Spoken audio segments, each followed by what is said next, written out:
Welcome everybody to the Latin Nerds Network. My name is Jose and this is my review for Weapons, of course the newest horror thriller movie by the guy who gave us Barbarian a couple years ago. A movie which I thought was highly overrated. Everyone thought it was so great. I mean, it's the greatest thing since me. No, relax, right?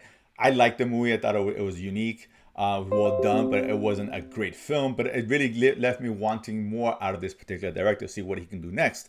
So here we go. This one here, Weapons, is a very unique story. I like the premise here, right?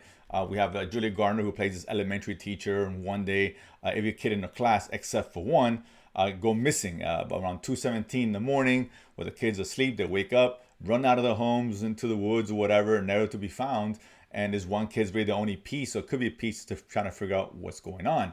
And all the parents are, trying to get something out of the kid. They're blaming Julie Garner's character because she's the teacher. She must know something. Why is it just from her class? What's the connection there, right? And one of the parents, particularly Josh Brolin, so they're really focusing on in terms of the parents. Josh Brolin, of course, like Julie Garner, also has been seen in the MCU recently. So this one here, listen, I'll say this. This one, this is a wild movie. This is I'm not sure what I watched, but I really enjoyed it. I really did. This is a really good film. It has a couple issues, one glaring issue, which I'll get to in a moment, but it's wild, it's unique. I like the storytelling here. I'll get to that in a second. And really, although the first two acts, kind of really take its time, that third act is crazy. It's very graphic in terms of some of the violence and blood that you see, and I'm always for that. If that's not your thing, I get it. You may want to stay away. But it's definitely a really really good strong third act. A lot of laughs in there too, which surprised me, right? But going back to how the story is told, I like the perspective because I like the perspective is told through, right? We focus first on Julie Garner's character, the teacher, and all of a sudden it turns its attention to Josh Brolin and then a couple of other characters throughout, kind of building the story as far as the narrative, as far as what's going on, right? And he does a really good job of kind of keeping your toes, keeping you guessing, trying to figure out what's happening here, and then does a good job of keep you engaged and interested by changing the perspectives to different characters and seeing what they experience and ultimately leading to the third act. And this, and for the most part, that really worked. I like that style. But that was also the biggest issue for me because I thought maybe it was maybe a couple too many perspectives in here. And I really kind of brought the movie down a bit, particularly in that second act. It's a really good start. Second act, they kind of just, again, focus on took characters which they could have just not bothered with, or maybe combine them really, because it's a 2 hour plus runtime. There should have been about an hour and a half, an hour and 40 minutes at best, and that was my biggest gripe.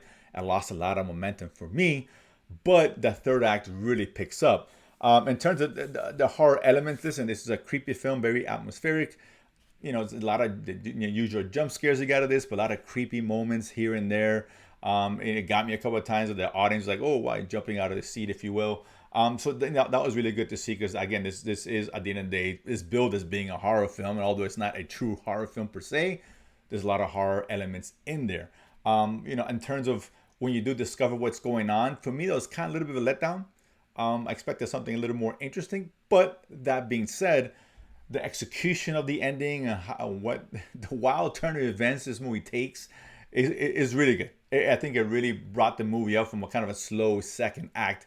And I'm definitely, for me, this is I won't say a high recommend. It's definitely, it's a good recommend. You guys go watch in the theaters. If you guys are a fan of Barbarians, you like horror movies, you want to see something different, unique, told differently, this is the movie for you. Obviously, you like something a little more conventional, you may want to stay away. But ultimately, this is a good recommend. I understand why it's gotten the great reviews that it's gotten so far. I think it's 100% Rotten Tomatoes, which is crazy. Doesn't mean that everyone thinks the movie is amazing, but everyone's really liking it, including myself. I enjoyed the film. A lot of good elements to it. A couple of things I wish would have been kind of tighten the screws on, particularly with the narrative and the storytelling, which really could have brought this movie together, made it a little bit more easy to swallow and better paced, and really allowed that ending to really hit you, right? But all that being said, I think you guys should definitely go watch it. If you do, comment below, let me know what you guys think. And of course, if you haven't done so already, subscribe below and feed money to go to the movies and talk about it afterwards. See you guys next time.